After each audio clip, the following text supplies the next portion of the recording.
Meus amigos, aqui vamos concluir então essa questão do acidente de trabalho, né? Uma revisão, lógico, precisam aí ler todo aquele texto que eu passei para vocês, precisam dar uma lida em alguma doutrina, né? Isso é sempre muito importante e sempre tem à mão a CLT, a Lei 8.213, né? Nesse aspecto do acidente de trabalho que é importantíssimo, mas para nós finalizarmos aí a questão do acidente de trabalho, nós temos uma outra classificação que eu passei para vocês, que são os acidentes do tipo próprio e do tipo impróprio. Do tipo próprio, quando resultante de uma causa direta, você visualiza isso de imediato, no caso do acidente, como por exemplo o trabalhador que perde um membro, né? Do tipo próprio esse acidente. E tem aqueles do tipo impróprio, que você vai ver com o passar do tempo aquilo que se assemelha, aquilo que é considerado também como acidente de trabalho, que são principalmente aquelas doenças ocupacionais, então acabam sendo ligadas ao tipo impróprio de acidente de trabalho. Agora, melhor classificando lá as doenças, seja a doença do trabalho, seja a doença profissional. Então, no material que eu mandei para vocês, vocês vão ver lá, doença do trabalho ou mesopatias. Não tem como causa única do trabalho, mas sim o ambiente de trabalho, que se torna assim o fator que põe a causa mórbida em condições de produzir lesões incapacitantes. Aí cita a tenossinovite, que é uma inflamação que se dá aí nos tendões, e isso evidentemente com o passar do tempo, ok? Essa situação, quem é que vai ter que provar? É a suposta vítima, é o trabalhador.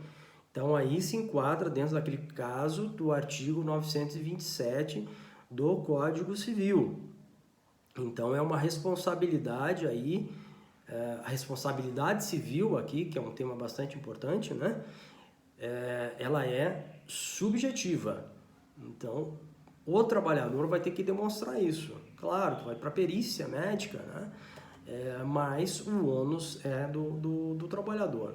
E qual é a única forma de nós termos aí a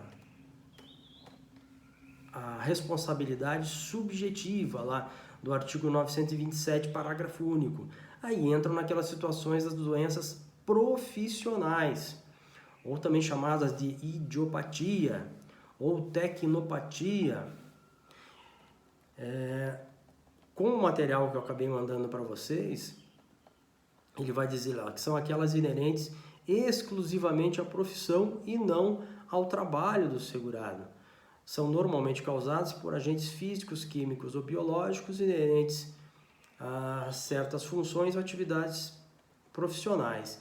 E aí eu dou como exemplo a pneumoconiose, causada pela poeira, o saturnismo, causado pelo chumbo, como também tem doenças específicas por conta do carvão, né? Entre outras situações, aquela doença, a silicose, enfim, outras doenças aí que são ligadas à profissão e aqueles produtos que são, na maioria das vezes, manuseados por esses trabalhadores. Então, essa doença profissional, basta ao trabalhador apresentar um atestado, dizer, olha, eu estou com pneumoconiose. Demonstrado isso, o ônus da prova de tentar retirar o nexo de causalidade, o que certamente não vai conseguir nesses casos, passa a ser da empresa, ok? Então, se atenham bastante a essas situações da doença profissional, da doença do trabalho, do acidente do trabalho do tipo próprio, do tipo impróprio, do nexo de causalidade, do dano, da responsabilidade subjetiva e objetiva. O dano, evidentemente, tem que haver para que haja o acidente de trabalho, senão não há o porquê se falar em acidente. E algo que eu quero que vocês pesquisem, porque vai ser assunto de prova. Uma das equipes acabou apresentando o trabalho nesse sentido, que é a questão prescricional do acidente de trabalho. Lembre-se sempre que o marco é sempre da situação, daquela certeza de que existe o acidente ou que se equipara a acidente de trabalho, né? No caso das doenças ocupacionais, mas no momento que você tem certeza disso. Claro que num acidente do tipo próprio isso é evidente, né? Você tem aquilo acontecendo e a resposta é imediata. Agora, quando nós falamos em doenças ocupacionais, não, isso vem com o passar do tempo, mas quando é que você tem a certeza disso? Então isso é importantíssimo para que você possa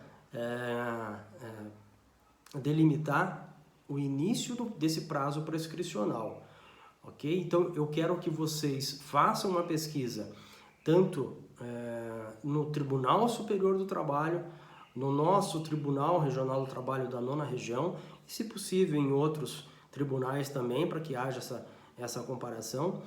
Vai ser pergunta de prova, repito, tá? O fato da prescrição relacionada a acidente de trabalho.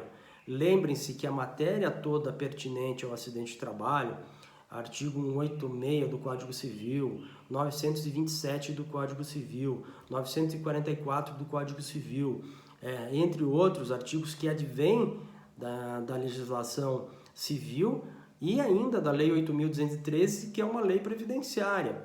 Então, nós não temos a matéria junto à CLT. E daí, como é que funciona a questão da prescrição? Eu quero que vocês vejam novamente essa situação, que vai ser pedido em prova, e eu quero que vocês estudem bastante essa situação. Tá? Mas esse é um apanhado geral aí da parte de segurança e medicina do trabalho.